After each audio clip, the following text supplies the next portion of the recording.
खेती एक मुझे ऐसा सिस्टम या ऐसा बिज़नेस मॉडल दिखा जिसके अंदर मुझे सबसे ज़्यादा मार्जिन्स दिखे। मतलब ऑन एन एवरेज मुझे हर क्रॉप लगभग-लगभग 70 से 80% का रिटर्न दे जाती है ऑपरेशनल लेवल पे। तो हमने ग्रोपिटल को इस तरीके से पोज़ीशन किया कि हम एक खेती का भी सिस्टम या ऐसा एक अल्टरनेट इन्वेस्टमेंट प्लेटफ़ॉर्म बनाएँ, जहाँ पे आप टैक्स फ्री रिटर्न्स पा सकें और जिसके अंदर है ना बहुत ही अच्छी चीज़ ये हमने करी कि आप लॉसेस के कभी पार्टनर नहीं हो। तो यू विल जी। Always get share of profit only. इस साल का रेवेन्यू हम 400 सीआर पे क्लोज़ करना चाहते हैं और 15,000 एकड़ तक इस है ना खेती को बढ़ाना चाहते हैं। नमस्कार दोस्तों, आप सभी का स्वागत है हमारे चैनल में। आज हमारे साथ एक ऐसा युवा है जो अनोखा बिजनेस मॉडल से खेती में मुनाफा कर रहे हैं। ग्रोपिटल नाम से अपना एक ब्रांड बिल्ड किया है इन्होंने। नमस्कार सर, बहुत बहुत स्वागत है आपका हमारे चैनल में। नमस्ते, जी। सर, अपने बारे में दोस्तों को कुछ बताइए।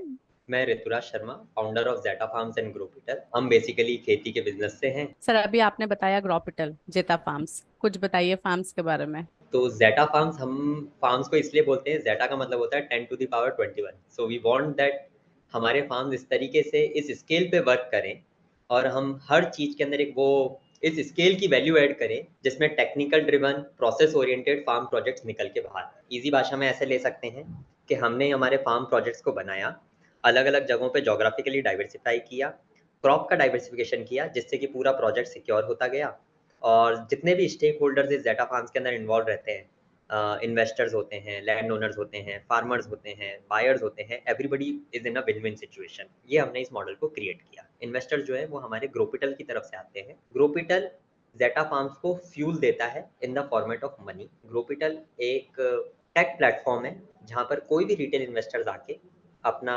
केवाईसी करके, एक इन्वेस्टमेंट करके पैसिव फार्मर बन सकता है ज़ेटा फार्म्स। ओके। सर, आपके साथ आपके को फाउंडर भी होते हैं कृष्णा जी, तो राइट। उनके बारे में भी बताइए प्लीज। राइट। तो जी। कृष्णा वैसे मेरा सेकंड कज़न है, ओके? हम दोनों ने मिलके इस कंपनी को शुरू किया and he has a very good NAAC of dealing with people at the ground level. उसको पता है कि लोगों से कैसे डील करना है, कैसे फील्ड ऑपरेशंस जिसको बोला जाता है। I come from finance and marketing background. मैं एसओपीज़ बनाना, ऑपरेशंस के सिस्टम्स बनाना, मैं उसमें वर्क करता हूँ। तो हम दोनों भाइयों ने मिलके इस चीज़ को स्टार्ट किया। शुरुआत हमने खेती से ही करी थी। खेती से मेरा मतलब है ज़ेटा फार्म्स वाला ही चीज़। आज से 6-7 साल हो चुके हैं हमें ये खेती करते हुए। आज से 2 साल पहले हमने इस मॉडल को थोड़ा-सा बहुत ही ऑर्गेनाइज़्ड फैशन में स्ट्रक्चर किया, जिसके तहत ग्रोपिटल का इंसेप्शन हुआ। जी। तो सर, आपने खेती ही क्यों चूज किया? मैं बहुत कैज़ुअल वर्ड्स में बताऊँ तो खेती एक मुझे ऐसा सिस्टम या ऐसा बिज़नेस मॉडल दिखा जिसके अंदर मुझे सबसे ज़्यादा मार्जिन्स दिखे। मतलब ऑन एन एवरेज मुझे हर क्रॉप लगभग-लगभग 70 से 80% का रिटर्न दे जाती है ऑपरेशनल लेवल पे। तो हमने ओके। इस वजह से इस चीज़ को चुना क्योंकि for a business profit making is the first and foremost important requirement. जी। तो सर, ग्रोपिटल के बारे में आप बताइए, इसका क्या कॉन्सेप्ट है, तो ये हमारे दर्शकों को बताएं। ग्रोपिटल एक टेक प्लेटफॉर्म रहेगा जिसके थ्रू आप ज़ेटा फार्म्स के पार्टनर बन सकते हैं, पैसिव इन्वेस्टर बन सकते हैं, जहाँ पे आप अपना उस प्लेटफॉर्म पे आएँगे। अगर हमारा जो ज़ेटा फार्म्स का जो कवरेज है, ऑल ओवर इंडिया है, अलग-अलग क्रॉप्स में है, सब चीज़ है। आपको दिख रहा है कि खेती चल रही है। आप इस खेती के पार्टनर बन सकते हैं ग्रोपिटल के प्लेटफॉर्म के थ्रू। आप अपना इन्वेस्टमेंट ₹5000 से लेकर जितनी मर्ज़ी चाहे 2 करोड़ रुपए तक भी आप इन्वेस्ट कर सकते हैं, जिसके थ्रू आपको tax free fix profit share मिलता रहेगा और आप ज़ेटा फार्म्स के पार्टनर बन चुके होंगे। ग्रोपिटल को हम इस तरीके से देखते हैं, एक अल्टरनेट इन्वेस्टमेंट प्लेटफ़ॉर्म जो कि स्टॉक्स में लोग इन्वेस्ट करते थे, म्यूचुअल फंड्स में करते थे, गोल्ड में करते थे। तो हमने ग्रोपिटल को इस तरीके से पोज़ीशन किया कि हम एक खेती का भी सिस्टम या ऐसा एक अल्टरनेट इन्वेस्टमेंट प्लेटफ़ॉर्म बनाएँ, जहाँ पे आप टैक्स फ्री रिटर्न्स पा सकें और जिसके अंदर है ना बहुत ही अच्छी चीज़ ये हमने करी कि आप लॉसेस के कभी पार्टनर नहीं हो। राइट? तो यू विल जी। Always get share of profit only. Right. So Growpital शुरू करने का रीजन क्या था, या फिर आपको जैसे इंस्पिरेशन कह लीजिए, या कहाँ से करेक्ट, आपको करेक्ट। ये आइडिया वो आया? भी खेती से ही आई थी। हम खेती तो कर ही रहे थे, फार्मिंग कर ही रहे थे ज़ेटा फार्म्स के अंदर। जी। जब हमने इस मॉडल का स्ट्रक्चर सक्सेसफुली क्रैक कर लिया, हमने ऑप्टिमाइज़ लेवल पे हमने जब पूरी खेती डेवलप कर ली, तब हमें लगा कि हमें इसको एक्सपांड करना है। Now the problem in farming was कि फार्मिंग में वर्किंग कैपिटल लोन मिलना बहुत मुश्किल होता है।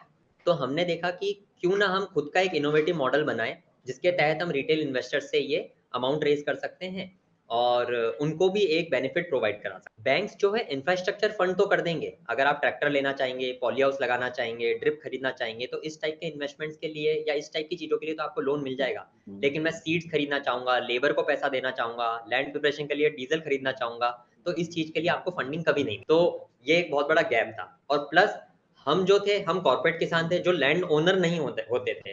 सबसे बड़ा प्रॉब्लम ही वहीं आ रहा था। हम तो लीज लैंड के ऊपर वर्क करते हैं, हमें बहुत ज़्यादा दिक्कत आती है कोलेटरल क्या शो करें, कैसे करें। तो उसी वजह से हमने इस ग्रोपिटल को लॉन्च किया and to be lucky it got like wild fire. बहुत अच्छे से है ना लोगों के साथ क्लिक कर गया और ऑल्टरनेट इन्वेस्टमेंट प्लेटफॉर्म जैसे बहुत अच्छे से लोगों ने इसको आज ग्रेस्प कर लिया।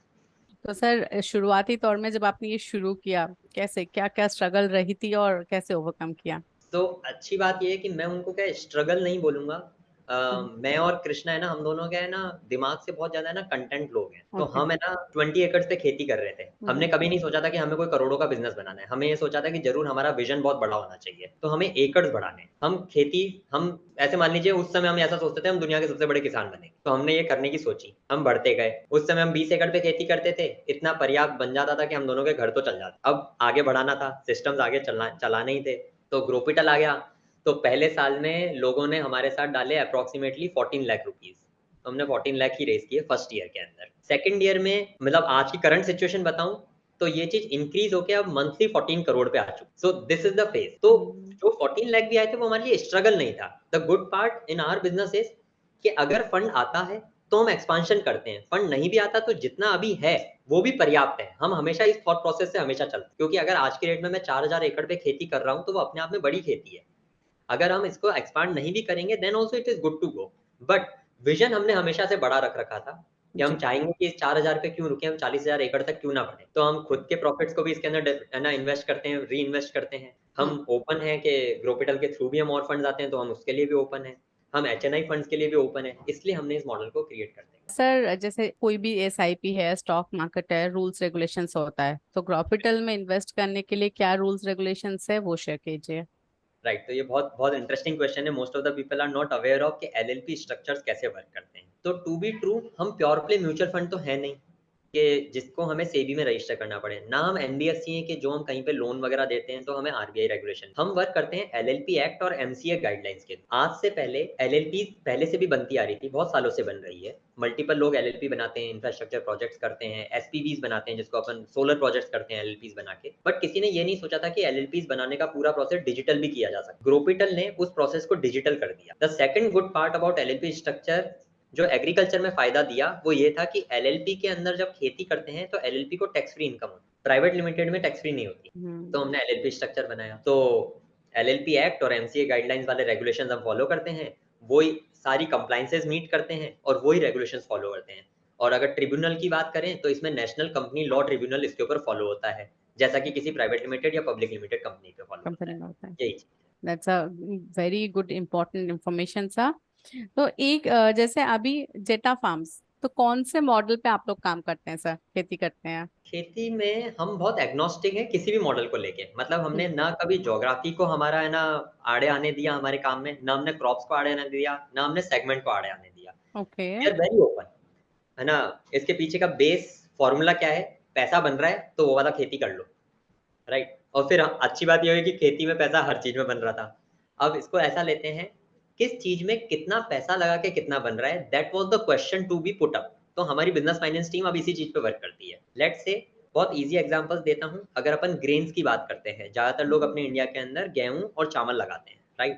तो दोनों फसल आपको प्रॉफिट देती है। हम्म। और but the only problem in India is traditional farmers के पास 2 से 3 एकड़ जमीन रहती है। दोनों फसल लगाने के बाद एक फार्मर लगभग लगभग 1 से 1.5 लाख रुपए साल के बना सकता है मैक्सिमम। लेकिन प्रॉब्लम क्या होती है, 1 से 1.5 लाख रुपए में किसी का घर नहीं चलता अगर पूरी फैमिली में सिर्फ एक पर्सन कमा रहा है तो इसलिए अगर आप नोटिस करेंगे तो जो मार्जिनल फार्मर्स हैं उसके ऊपर गवर्नमेंट और बड़े बड़े जो इनिशिएटिव्स हैं वो ये लिए जाते हैं कि आप हॉर्टिकल्चर क्रॉप्स की तरफ शिफ्ट करें, तो जिससे कि उनकी इनकम बढ़े। लेकिन हॉर्टिकल्चर क्रॉप से शिफ्ट करने के लिए एक्सपेंसेस भी बढ़ाने पड़ेंगे। हमारे केस में हमने क्या सोचा कि खेती तो हम कर रहे हैं तो हम ग्रेन्स, पल्सेस, हाइड्रोपोनिक्स हो गया, सेगमेंट की मैं बात करूं ओपन फील्ड में भी हम कर लेते हैं, फ्रूट ऑर्चर्ड्स में भी हम करते हैं।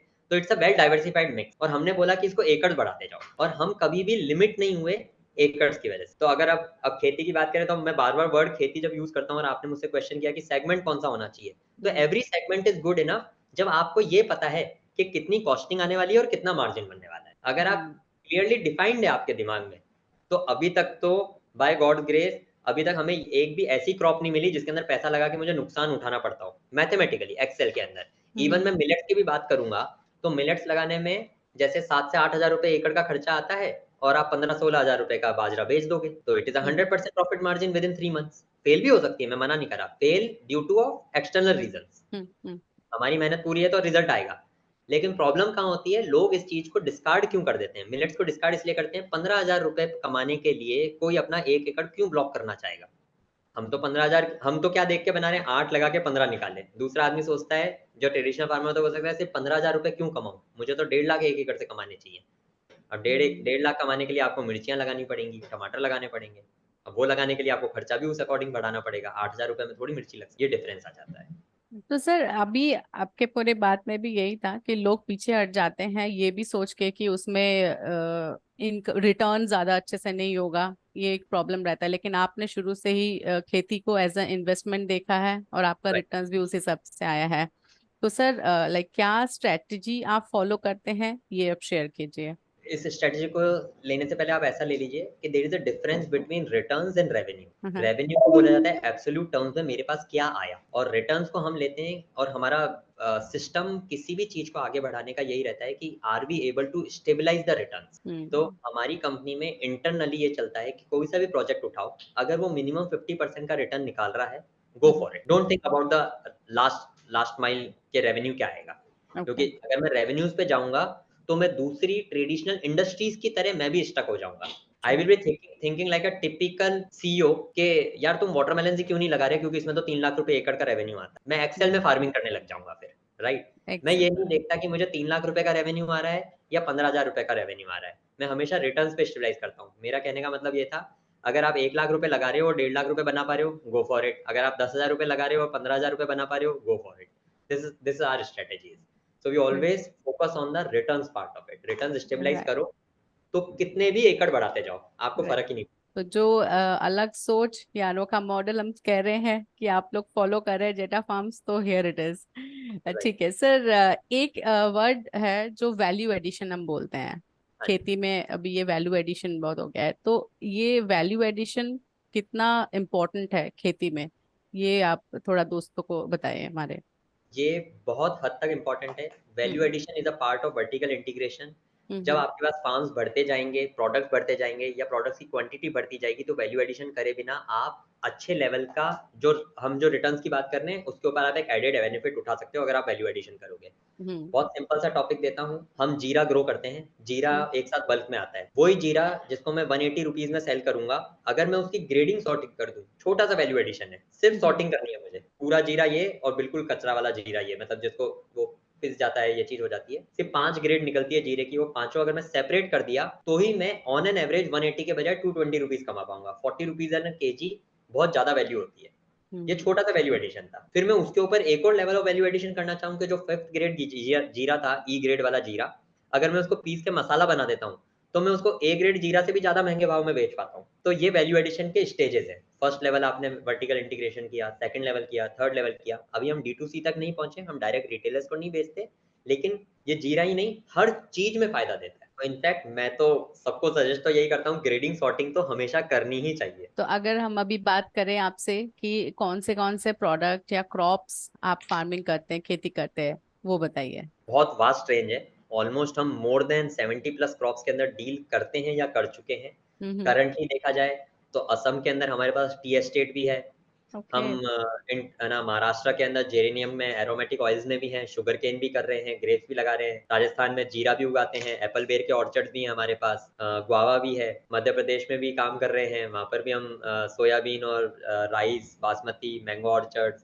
छत्तीसगढ़ में भी फार्म्स हैं। चंडीगढ़ के अंदर एक छोटा-सा हाइड्रोपोनिक्स का सेटअप है, लीफी वेजिटेबल्स कर रहे हैं। So it's a hmm. Vast variety. Total almost 4,000 एकड़ के ऊपर अभी करंटली कल्टीवेशन के अंदर मोर देन 25 क्रॉप्स। तो इसमें जब आप खेती कर रहे हैं इतने वास्ट एरिया में, यहाँ पे मॉडर्न जो मशीनरीज है उसका इस्तेमाल कितने लेवल तक का है और इसका क्या इम्पोर्टेंस है?